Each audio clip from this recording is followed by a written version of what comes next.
and welcome back to Cooking with MoWino. Tonight, here we go, cheers. We are drinking one of my favorite wines from one of my favorite wine clubs, Keplinger wine from Napa. And Helen Keplinger, the winemaker and owner, she specializes, or prefers I should say, Rhone varietals, as does MoWino.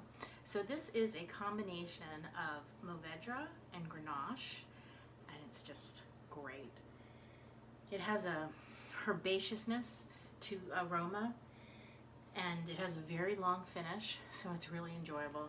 And I thought this would go great for tonight's meal.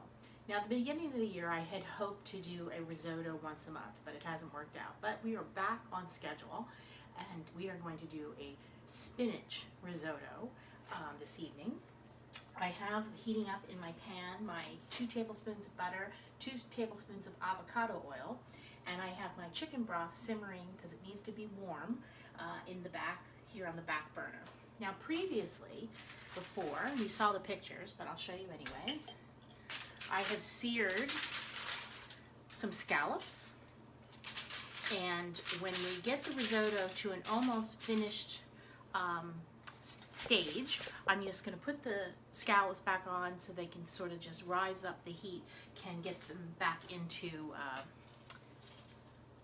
well, they'll just gel with the risotto. I hear my butter sizzling, so I better get this going. Now you want a big flat pan for your risotto and a heavy one. So this pan that I have is, truthfully, it's the only thing I actually really make in is risotto. So I have a cup and a half of arborio rice, which is the official risotto rice. And the purpose here is you want to sort of brown the rice, get it toasty, and then once you do that, you add some wine. So I would say for about 2, maybe 3 minutes, we are going to toast our rice in the butter and the avocado oil. And then we will add our wine. So after I've mixed it all up, I'm now flattening the rice so it all covers the bottom of the pan, because we're trying to get a toast on every little morsel here, not just on a scattered group. Alright, so I'm going to let this go for 2-3 minutes and then bring it back. Every dish has its moment, and every chef makes a mistake. So I was so excited to start the video that I did not saute my onions and garlic that I had finely chopped before I threw the rice in. So when I realized that, I threw in my garlic and my onions, and I now have it toasting with the rice. So just realize, if you make a mistake, there's always a way to improvise and come full circle. Cheers. So I can hear the little sizzling, so I'm going to get ready to stir it up. And let's see if we got a little toasty. Yep, we do. We have toasty rice and some almost sauteed onion and garlic. So I'm giving this a good stir so that we can toast all parts of our beautiful arborio rice.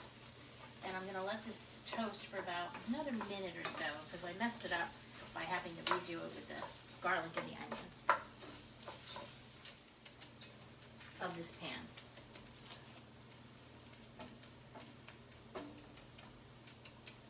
Just flattening it out. Okay, I'm gonna wait a whole minute.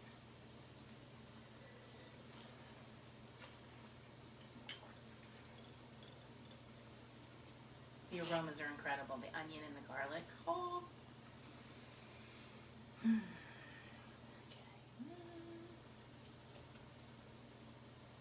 Sizzle away.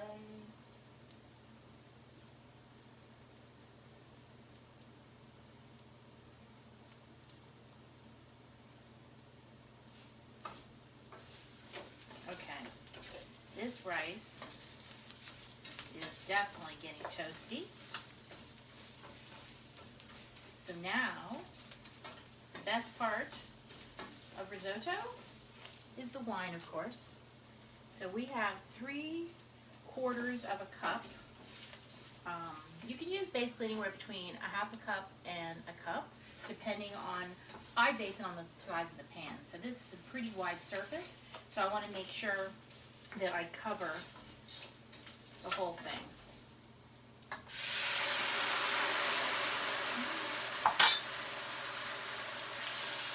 And I've got my pan on medium, and I'm just going to turn it a little bit down so it's between low and medium. And we have rice, soaking up the goodness of the El Dorado white wine from Keplinger Vineyards. And the chef should enjoy similarly as the rice.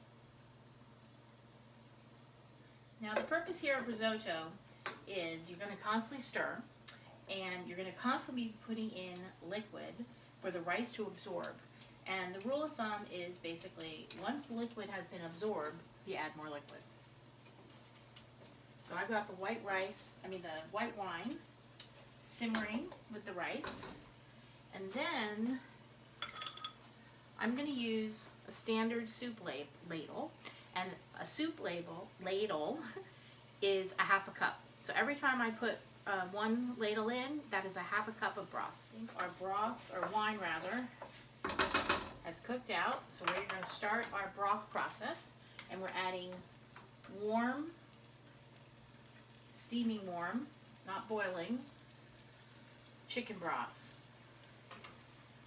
And I'm starting off with a full cup and a half.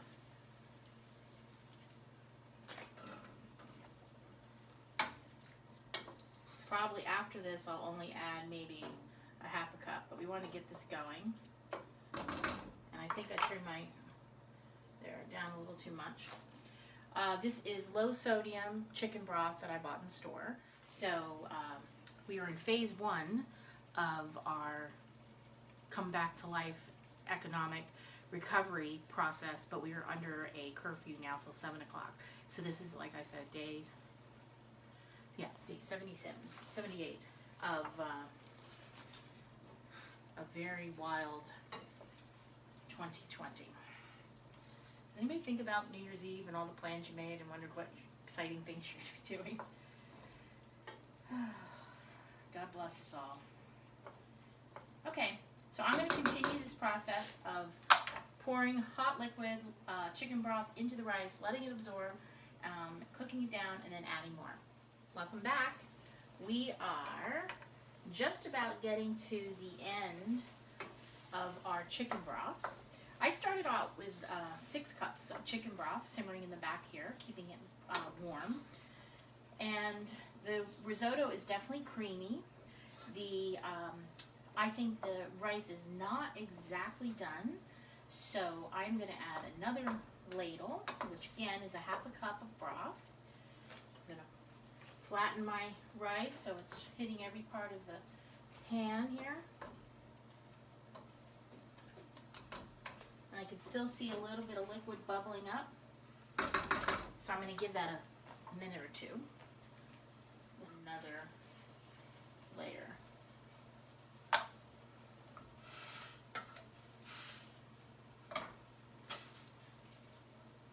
Okay. Stir it all up. Creamy, yummy. Okay, here is our risotto. You can see we still have a little bit of broth in here, but it's not a lot. But just enough to coat the bottom of the pan so it doesn't burn. And we're going to add the last bit of broth, and then we're going to start adding our layers of flavor with our vegetables and cheese and yumminess. Broth. And I want my vegetables to cook, so I'm going to add in 1 very large zucchini, which is almost 2 cups cut in small half moons. I'm basically considering the zucchini almost as a protein, as like if I was cutting up a lovely chorizo sausage. So I'm putting this in. And then I have 2 cups of very finely chopped fresh spinach, which is just going to literally wilt into doneness.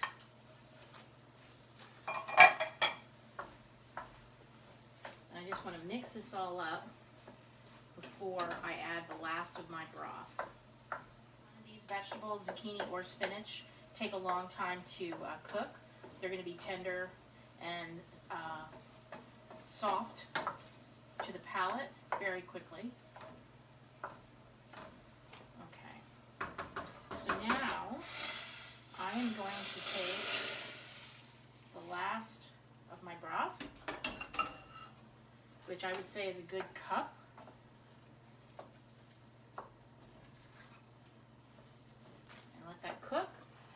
I have, I would say, a cup of Parmesan cheese, and I'm just going to use a half of that at first to see how we do. Now that's going to soak up some of the liquid, but I definitely want to get the cheesiness in there. And I don't know what it is, but like with gravy, one of the last things you do to your risotto to make it creamy good is put in some butter. So I actually had to take this out of the freezer because I didn't defrost it. So I have 2 tablespoons of butter.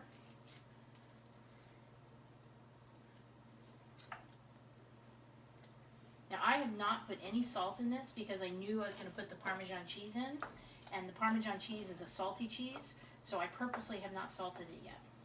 So anyway, I'm going to let my butter melt and incorporate into the sauce. I'm going to let my zucchini start to soften, and I'm going to put a lid on and let it all get happy together. And here we have our simmering risotto. The final sauce, the butter, and the vegetables all tenderizing and coming together. Yum. Okay. We had put the lid on our risotto for just about 5 minutes and let some of that liquid cook out and our vegetables tenderize. And now I think I am going to go ahead and add the last of this Parmesan cheese just to make it extra yummy.